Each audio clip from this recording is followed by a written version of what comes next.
बोडगिनी कान कापिल्ल्या कुडीच्या खुनाचो तपास करपाक म्हापसा पुलिशेक येस आयला। ही खुनाची घडणूक 28 मार्चाक सकाळी सुमार 8 वरांचेर उजवाडाक आयिल्ली। पार्टे वेळार ताटान चिकन उणे वाडिल्ल्याच्या वादांतल्यान हो खून जाल्लो। ह्या प्रकरणान आता पुलिसांनी मूळ आसामचो आनी सध्या बोडगिनी रावपी सावंग खोबा सिंग ह्या दुबाविताक अटक केल्या। नमस्कार, हांव ओमकार फळारी, तुम्ही पळयता प्रुडंट। मेळटा ती म्हायती अशी की दुबावीत आनी मरण आयिल्लो मनीस हे दोगूय हमाली।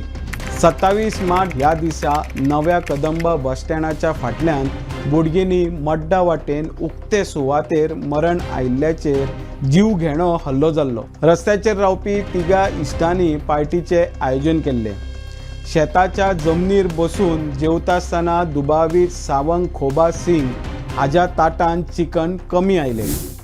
चिकन आपल्याक कमी वाडिल्ल्याच्या कारणाक वयल्यान ताणें आपल्या इश्टा वांगडा वाद घातलो। हातूंत दोगांयनी एकामेकाक गाळी मारपाक सुरवात केली। हाजें रुपांतर मारामारीत जालें। दुबावितान रागान बियरीची बाटली फोडली आनी इश्टाचेर हल्लो केलो।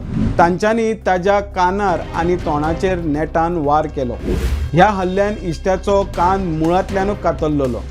मारले उपरांत तेका थंयच सोडून दुबावीत आनी तेजो तिसरो इश्ट थंयच्यान पळोवन गेले। गंभीर जखमी जाल्ल्यान तो कांय अंतराचेर मुखार गेलो आनी थंयच पडलो। चड रगत व्हांवून गेल्ल्यान तेका मरण आयलें। आपल्या इश्टाचेर खुनी हल्लो केले उपरांत दुबावीत म्हापशानूच लिपोवन रावलो। म्हापसा पुलिसांनी शुक्रारा 3 एप्रिलाक पुलिसांनी आपले सोर्स यूज करून दुबाविताचो माग काडलो आनी तेका अटक केली।